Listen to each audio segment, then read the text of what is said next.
On behalf of the English department, the reading department, the Two Rivers Reading Series Committee, the English division, faculty development, so on and so forth, we'd like to welcome you here today for the last visiting writer presentation of the year, Scott Roble. Hopefully many of you have already read his book.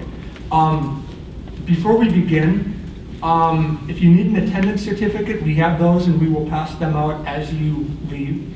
And just by way of brief introduction, I normally do a lot of Minnesota Lit courses, so to me, Scott Roble is Minnesota Lit.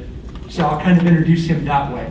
I think it's important that we know that Scott got his undergraduate degree at Southwest Minnesota State University. He went to Mankato State University and got his MFA. And he also did some teaching there and at Pine Tech before he came to us. We've been happy to have him on staff ever since. Among the other things that he won recently the Loft Mentor Series Fiction Award, and it's my understanding that during that time is most of One Cul-de-sac was written. Lately, he was reviewed favorably in the Star Tribune, and he was even given the year-end recommendation for fiction. I thought I needed a prop, so I would bring this along. And I think I'm going to stop now and just have you help me welcome Scott Roble.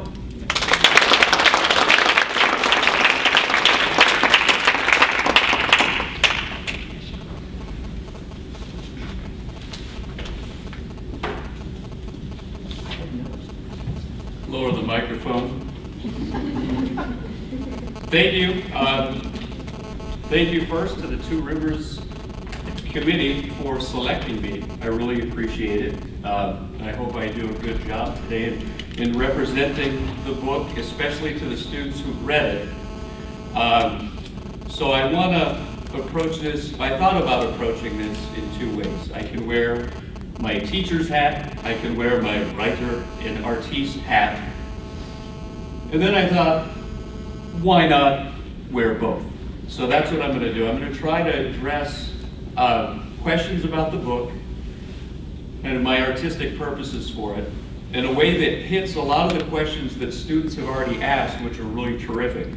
And so I compiled those questions that were submitted into a form and actually wrote a little lecture.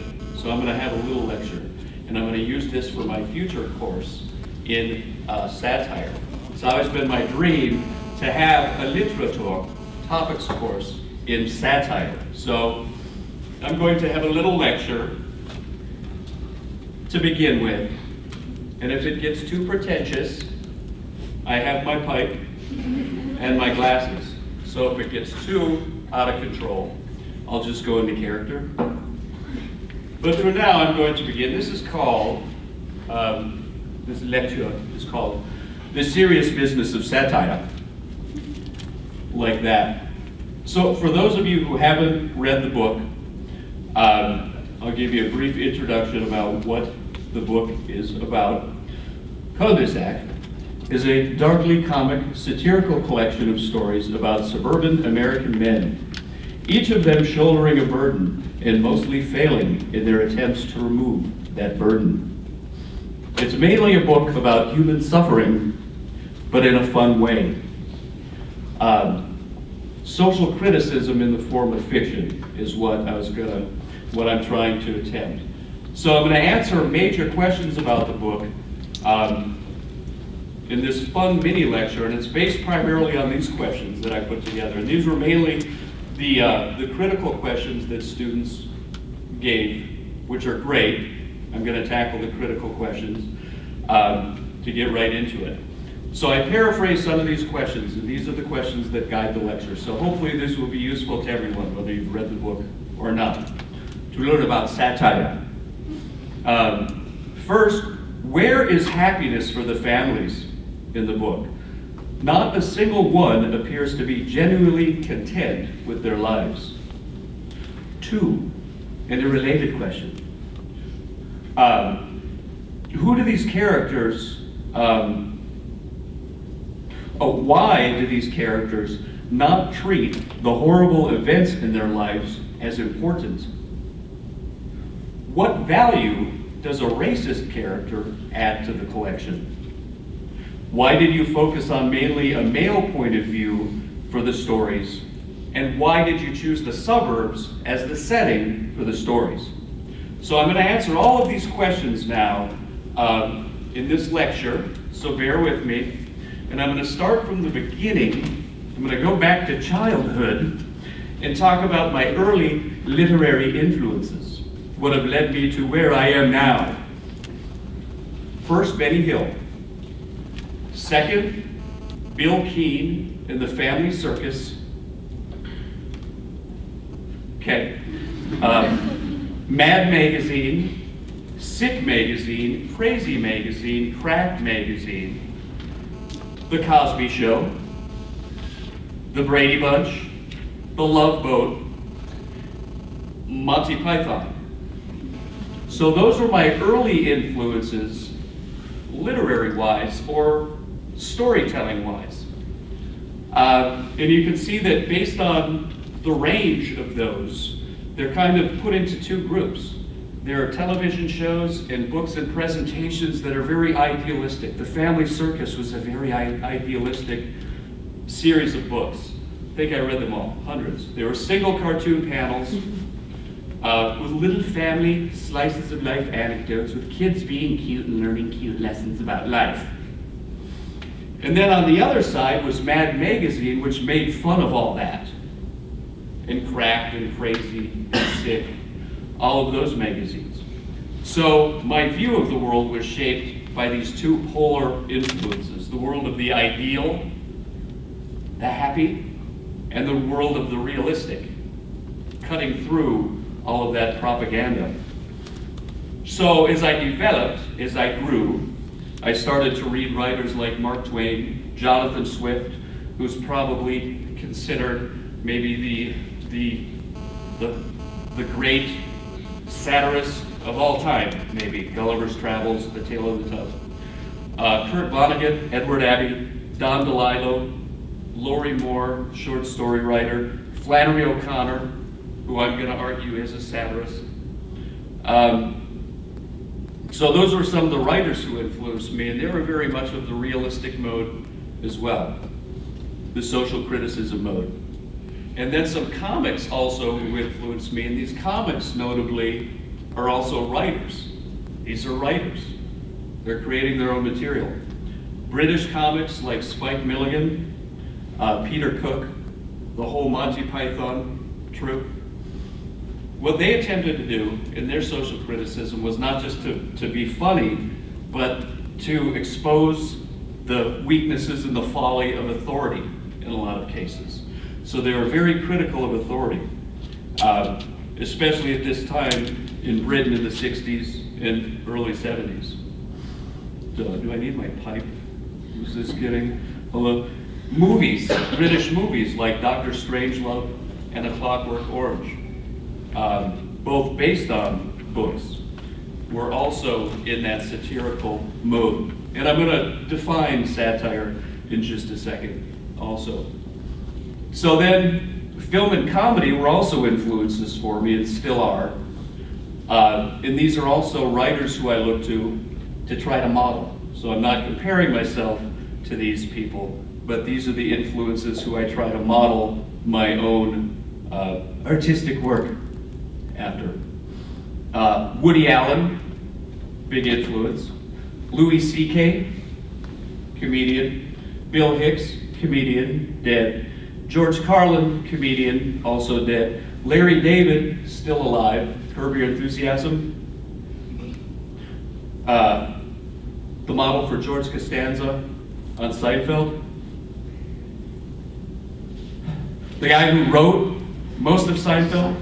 Oh yeah, him! Yeah, Okay. thank you. I appreciate it. A little audience interaction.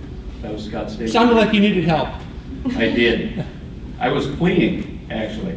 I was crying out loud. Ricky Gervais, British comic, satirist.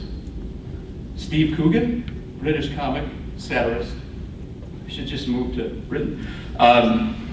Sarah Silverman, Sacha Baron Cohen, another Brit. Maria Bamford, and even Stephen Colbert, if we're talking about really contemporary modern social satire and social criticism as a relevant form of fictional art. And then also music that influences me too. And this is some of the music that I actually use when I'm writing to get me in that mood or get me in that feeling of the ideal versus the real. The Carpenters. You know the Carpenters? Iron Maiden. The Carpenters, Iron Maiden. So you can see the polarity, the dichotomy between the two. Seriously. Engelbert Humperdinck, Anthrax. Alternately. Dean Martin, Ronnie James Dio. They're actually closer than you think. Tom Jones, The Clash. So that brings me to the next answer to one of your questions, and you're thinking to yourself right now, why the suburbs? Why place these stories in the suburbs? And the real reason was that seemed to me to be the perfect place to bring together whatever my aesthetic view is, because it's a perfect blend of the ideal and the real, the posed, the imagined, the performed, versus the reality underneath the surface. The suburbs are that perfect Disney World sort of place. That's at least what we've been taught in the 40s, late 40s, early 50s when the suburbs were first created. This was the perfect world. Move to the suburbs and life will be perfect. Oh, good satire flower. Perfect. Because there's always something beneath the surface that's worth looking at and worth criticizing. And I use the word criticism in the most positive way. So I thought of some other, when I started to write these stories, I thought of how the suburbs and that ideal was presented in popular culture. And there were shows like Desperate Housewives is one. I've never actually watched it. Weeds, which I have. American Beauty, the movie. Welcome to the Dollhouse, and some others that present the suburbs and try to do it in a very edgy way. But with some of those presentations, I thought that even when they tried to be edgy and different, they were also a little bit cliche and stereotypical in a lot of ways. So I wanted to avoid that. So the suburbs were the perfect setting to play out my battle of the ideal versus the real. The suburbs, sort of the idea of the suburbs is Disneyland. This is the place where we can all live and be entertained and happy and perfect. And so my artistic purpose was threefold. This is what I tried to do at Cul-de-sac. For those of you who've read it, you can maybe test and question whether or not I achieved these three things. But this was my goal. These were my goals. These three things. So I'm going to define three terms for future literature students. Satire. Satire. We never define satire. Let's define what it is. Definition number one, and these are definitions that I cobbled together. These aren't from any one particular place. Stipulative definition. Satire. A literary work holding up human vices and follies to ridicule. Wit, irony, and or sarcasm used to expose and discredit human vice or folly. 2. Cynicism. Jeez. Cynicism, also often treated as a negative word. I think it's a positive word. I'll just go ahead and say it. The belief that human conduct is primarily motivated by self-interest, distrusting or disparaging of the motives of others, but in a fun way. 3. Dark comedy. A form of comedy in which serious issues are treated humorously, often more disturbing than funny, blending elements of comedy and tragedy and satire. So trying to walk that line between serious and humorous, to try to temper serious issues with humor. and the other way around as well. So that's the artistic purpose, is to try to blend those two together. So, my goal in characterization and in plot in my fiction is to subvert the usual audience expectations of characters. So often, and this is a cliche and it's also a quality in literature that's existed throughout human history, is that every story must have a person, some character, who undergoes some kind of transformation, struggles against obstacles, learns something and grows, and oftentimes is heroic because of that struggle. In Cul-de-sac, I purposefully tried to avoid any of that. The characters don't grow. They're not ideal human beings. There's no romanticism in this book. Human beings are not elevated to what they're not. They're presented as real human beings. So I try to subvert the notion of what characters should be, what they should aspire to. A lot of these characters aspire, but then they fail. Which is funny, really, in a way.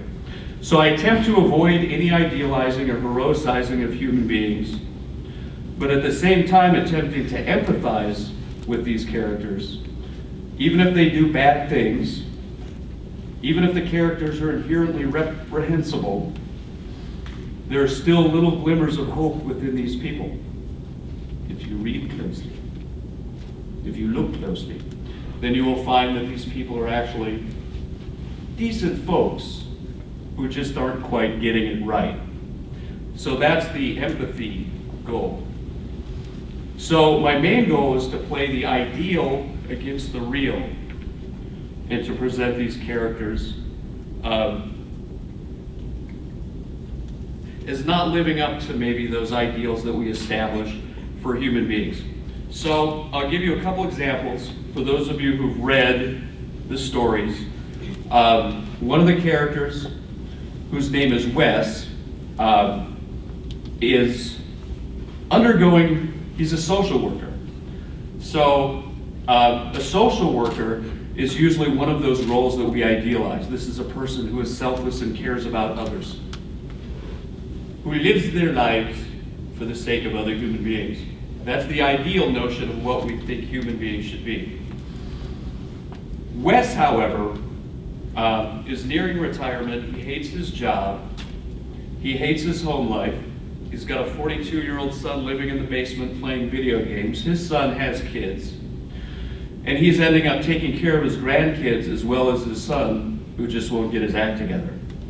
So one of the questions that a student asked was, Wes has this whole elaborate fantasy that he's going through where he's starting to pretend that he's actually a coyote. And it seems like a hallucination, it seems like a really disturbing thing that's going on in his brain, but the student asked, is this whole elaborate fantasy of being a coyote and escaping this life and being a free person, escaping the domestic into the wild, basically? There's the metaphor. Is it a ruse? Yes, it's a ruse. Wes is making it up. He's creating the whole fantasy so that he can escape the misery of his everyday human experience. It's all an act. So basically his motives, even though his motives are supposed to be interest in others, he's really driven by self-interest and self-preservation. He wants to do all he can to get out of this horrible situation.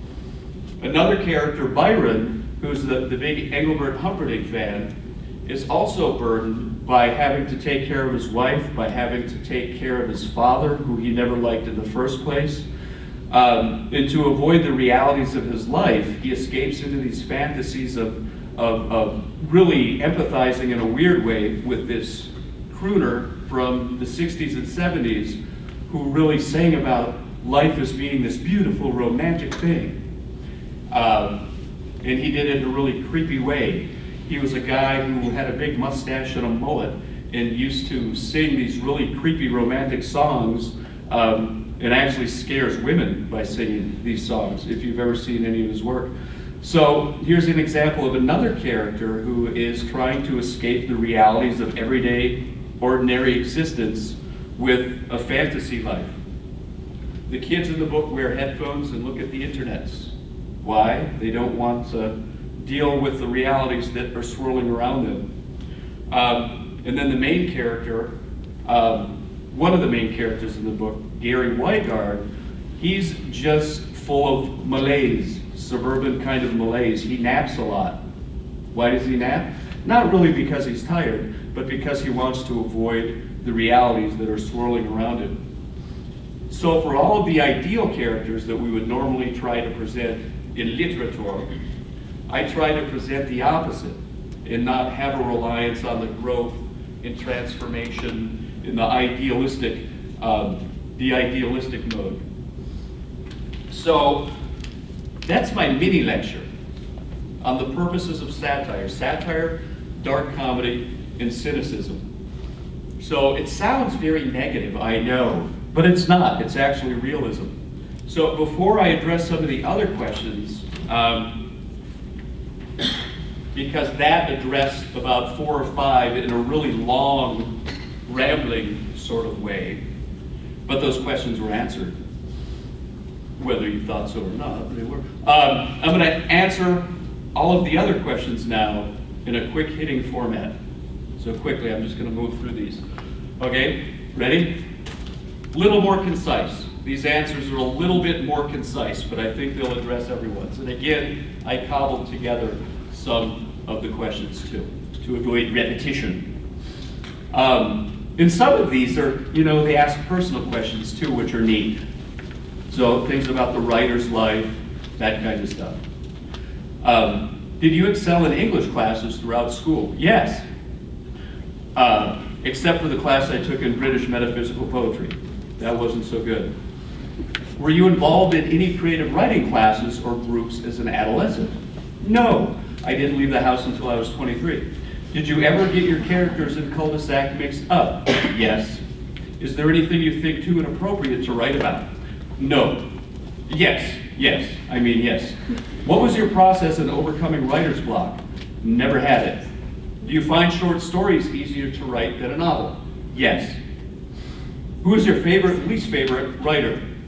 Or what is your favorite and least favorite book? Desert Solitaire by Edward Abbey and 40 Shades of Grey by E.L. James. If you could give advice to any one of your characters, who would it be and what would the advice be? I wouldn't. To elaborate on that, I'll come back to that. Why is Ken's wife Tanya so insistent about putting their son on drugs for ADHD? Easier than dealing with reality, as I talked about. Why didn't Byron go home immediately after he forgot his wife in the kitchen when he knew it could be dangerous? Avoiding reality. Why was Doug afraid to answer the phone when he thought it might be for him? Avoiding reality.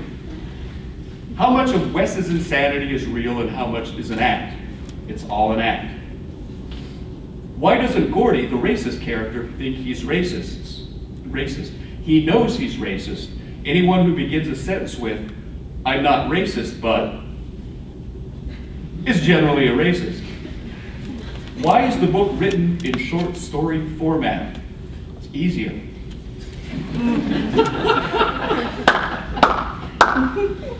So I'm going to read now, because I have to do that. And so you can maybe get a sense of the voice of some of the characters in the book. So I'm going to read just the introduction from a story called Storage. And this is about a character whose dad has just died. So he's attempting to avoid reality by assembling plastic storage bins in the kitchen. Last week, we played out the deathbed scene. It wasn't a life-changing experience, but with my dad dead, my tool collection officially tripled. I have enough power drills to arm a framing crew, which I do in fact arm, since I run a framing crew. I run many framing crews. We're the guys who put up the outlines of houses, braces, trusses, etc. And then other crews come in for the interior and surface work. Metaphor. Today is my last day off work. I took the week off for arrangements, ordering the box, funeral logistics, church reception, nodding at lawyers. Today's my last day to get shit done around the house before going back to work. So I open the kitchen cabinet next to the dishwasher and extract all the food storage containers and pile them on the counter. I open another drawer and pull out all the lids and pile them next to containers of various sizes, from small transparent cubes to large oblong orange ones with vacuum sealable lids for foods like brownies and nachos. Some of the containers seal in moisture, while others preserve crispness. "Where are all the damn lids?" my wife Liz always yells. "I can't find a lid to match a container." That's why I'm taking care of this problem. I match lids to containers, and of 37 lids and 43 containers, I find only 12 matches of containers to lids, which makes my armpits suddenly burn like a gas grill and itch like mad.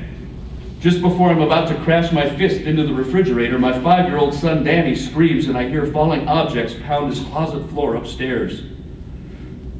"Hey Dad," says my 10-year-old boy Peter, walking into the kitchen. "I'm going over to Kimmy's to play Xbox." "Who's Kimmy?" I say. "Jimmy," he says. "Swear to God you said Kimmy." My oldest kid Heather is in the backyard with a friend, jumping on our trampoline.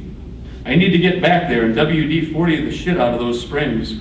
They're old and dry and squeaking like hell.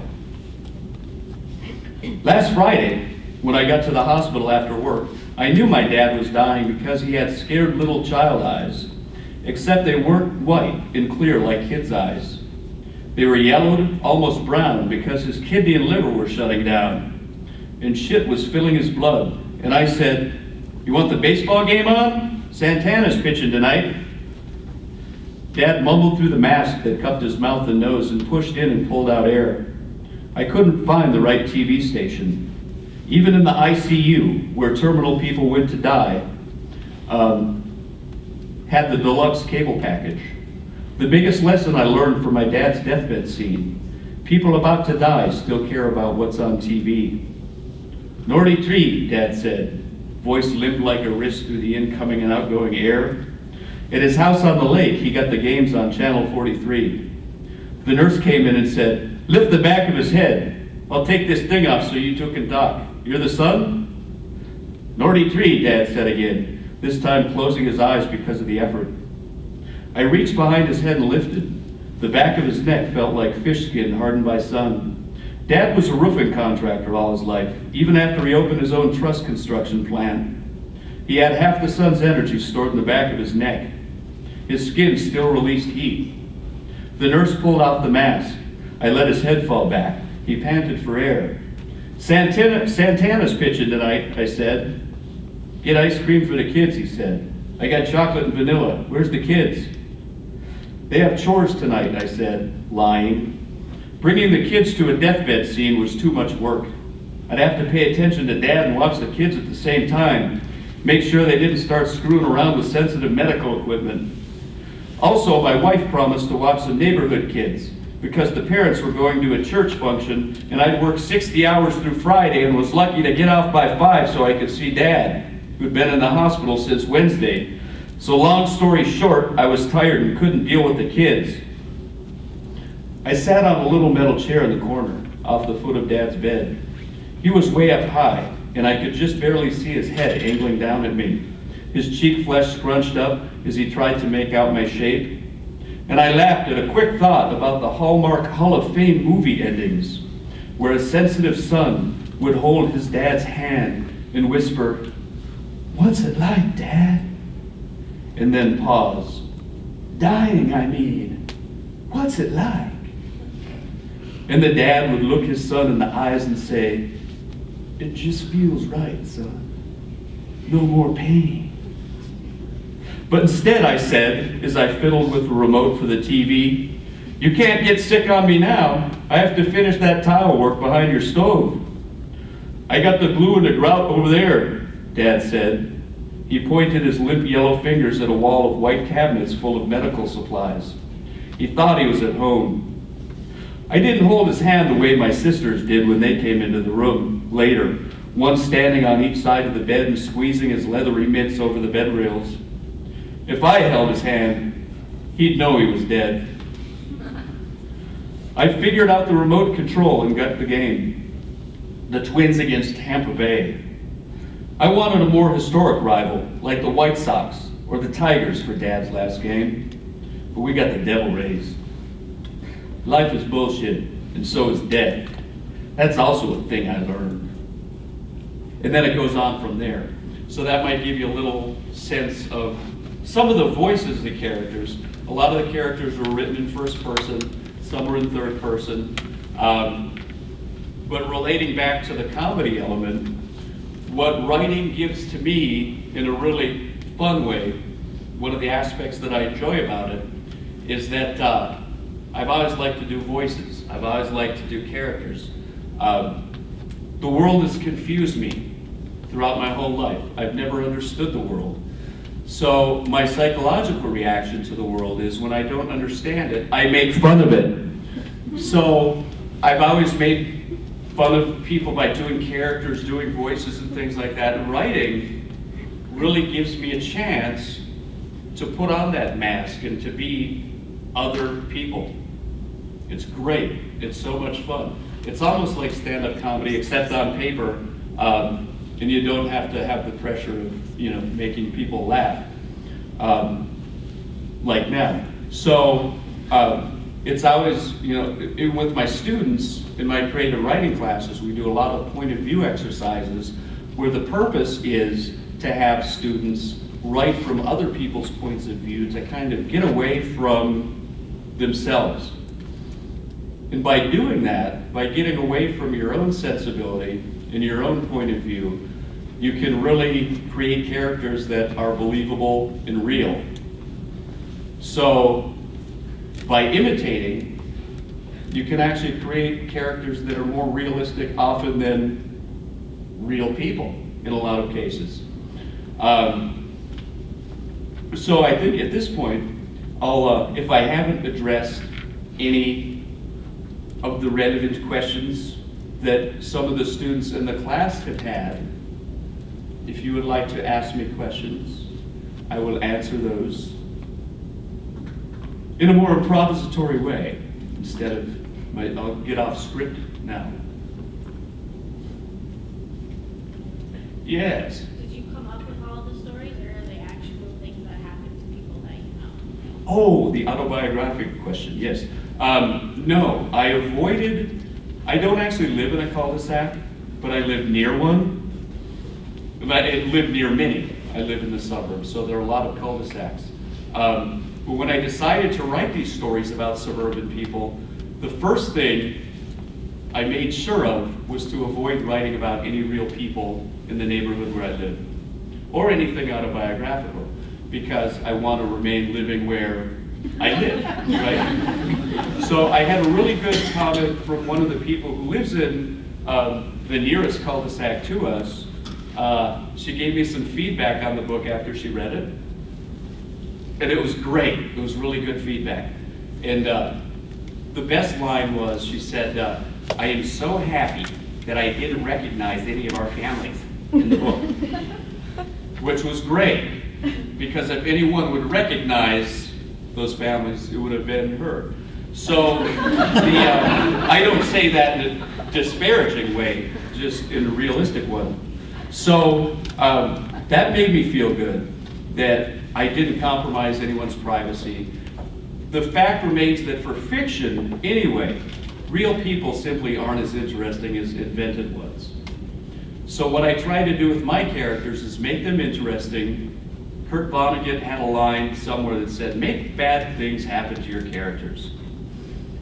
I not only believe that, but I want my characters to make bad things happen to themselves. I want them to make bad decisions too. So most people, outside of my vision for what dark comedy is, are rather healthy and well-adjusted, at least on the surface. And I don't know anyone intimately enough to know any of the problems that these people would have in this book. So it's invented. Hopefully people aren't this dysfunctional in reality. That's the ideal part.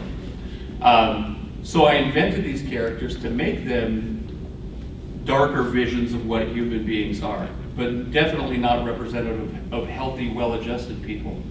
And as an artist, I would never want to write about healthy, well-adjusted characters. There would be nothing of interest to write about if characters were healthy, well-adjusted, happy, had good support systems and easy steps to help solve their problems in a timely, orderly fashion. That would be boring. So, yes, they're invented, and it's from, if you can see kind of the background of how my aesthetic has developed. It's sort of a darkly comic, twisted, satirical view. But the next book I'm writing, that might be the next question. What are you working on now? Autobiographical essays on spirituality. Next question. Same with Gary and the baby. Why didn't he do anything? Gary and the baby. The baby that found the mom found died. Oh, because most people aren't heroic. And that's one of the points of view, that's one of the things, as I talked about earlier, is that in reality, most human beings aren't going to rush forward, especially in that kind of situation, and do something heroic. Typically, they're going to wait for the next person to act first. And by then, usually, it's too late. He also had the unique position of trying to protect his own kid, who was also trying to go into the fountain too. So he had this choice. Do I try to help this kid here? Do I try to help my child and protect my child? So he was in that place where he didn't know what to do, and he made a bad choice. And most of my characters make bad choices rather than the heroic ones. If it were an idealistic presentation, rather than a realistic one, he might have done something heroic and come out as that champion kind of character who did something good and inspiring. But instead, he didn't. And I think throughout that whole series of stories with Gary, I'm not sure there's too many situations where he actually does anything heroic. At least I hope not. Because I was trying to avoid that. I hope I achieved that. I hope. Idealistically. Other questions? Yes.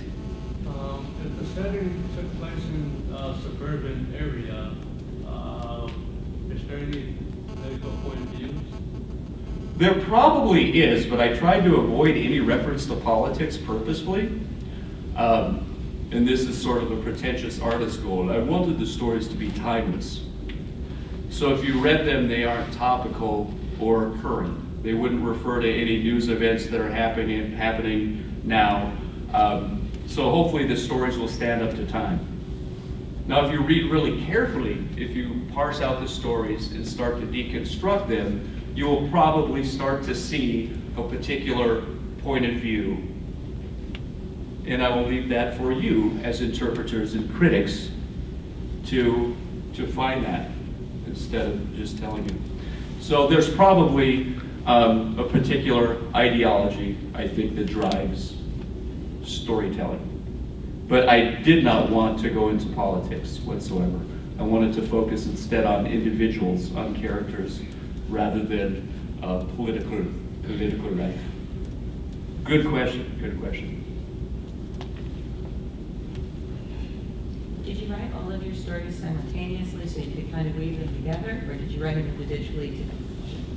Yeah, I wrote the stories individually. When I first decided to write about the suburbs, I was going to, and this ties back to your question, I was going to write something non-fictioning. I was going to write essays about suburban life and focus mainly on larger themes and ideas about the suburbs in a more social criticism kind of way. But instead decided to go the fiction route so that I didn't write a book of preachy essays about my worldview, about my politics. I can do that outside of the book pretty well. So I don't need to do that. So I decided to write short stories about particular individual characters in the short form. Because writing a novel was too much, and maybe even is still too much, to fit into my life, working, teaching, remodeling houses, parenting, all that.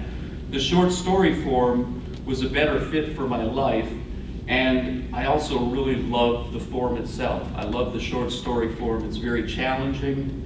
It's something that I've worked very hard at. I think it's just as credible a form as the novel, as a full-length book. And I like the challenge of it. I love the form so much.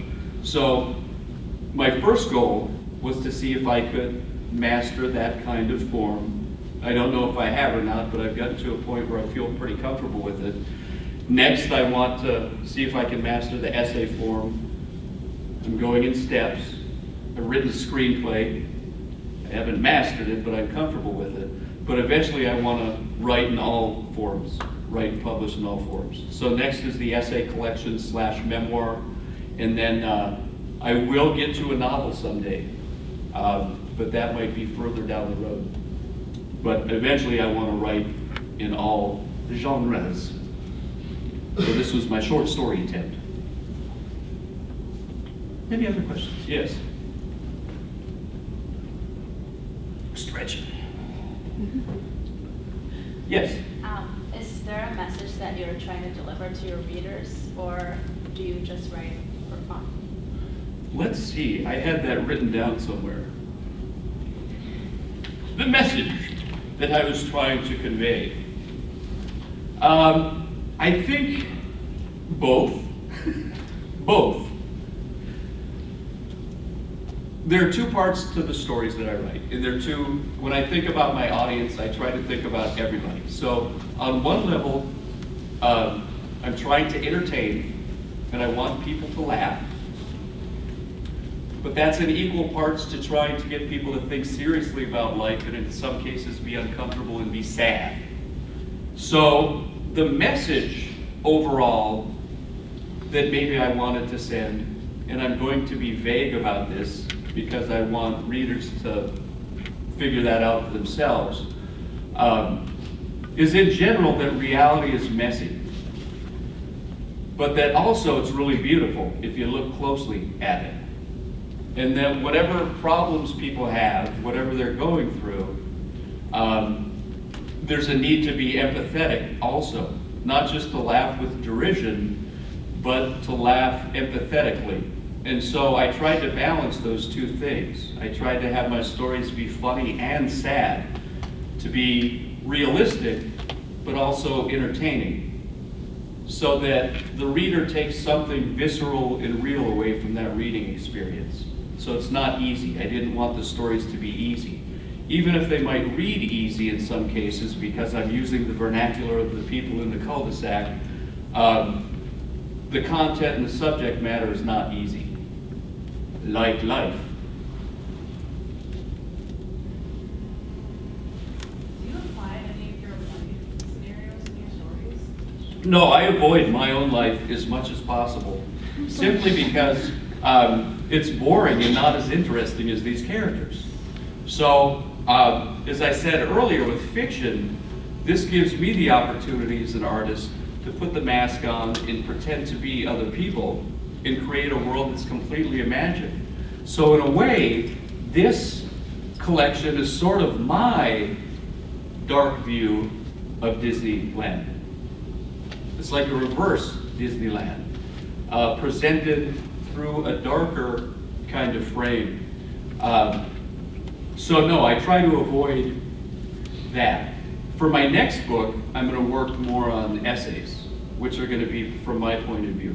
So those will be a little bit, I'll have a little bit more freedom there to opine, to talk about things like politics and ideology and spirituality and religion and things like that. But with fiction, I try to avoid that. I tried to avoid letting my own personal points of view get across to the reader. Narrative intrusion, we call it. I try to avoid narrative intrusion. That's what we call it in the business. So like, for instance, when my wife read the book, she said she loved it. She said, man, I really like this. I don't hear you in this at all. And at first I was taken aback and thought, did she just insult me? And then I thought, that's probably the biggest compliment I could get as an artist. She didn't hear my own voice, which is sometimes a little bit opinionated, a little bit preachy, a little bit forceful. Instead, she heard the voices of these characters, and she didn't recognize me in any of the characters. I was like, yeah. I mean, that's like a comic. When a comic can totally become another character and you don't see that person, that's huge. So I was proud. I was very proud of that. Maybe one more question? Okay. When you're writing, do you ever worry about offending anybody? And during the process of writing, is it like something you think about, or is it you just write something and go back and, oh, I can't write about that? How do you feel about that? I don't, a writer, at least in my case, I never set out to purposefully offend someone just for the sake. Right, but like you write something and then you read it back and like, oh, I can't say that. Is that No. something that influences you No. when you're writing? No, I think I'm fearless in that regard. That I'm going to write what is good for the story, and whatever is good for the story to tell a compelling story that makes people laugh and cry. That's the main goal. So I'm not going to worry about people's particular worldviews or ideologies that might be offended by it. As a literary writer, I'm trying to challenge readers. So if they're challenged, that's good. If they're offended, that's part of the territory. That's part of the territory. But an artist shouldn't, I think, try to be too concerned about that initially if they understand what they're trying to do. And with satire, especially, that's something that you have to think about a lot. You have to know where that edge is. Where's that line where you're moving from compelling storytelling to being insulting or just ridiculous? And I think I've got a pretty good antenna up for that line. So there is a level of sensitivity I think that writers have. It should be about the story. It's about the stories. Thank you very, very much.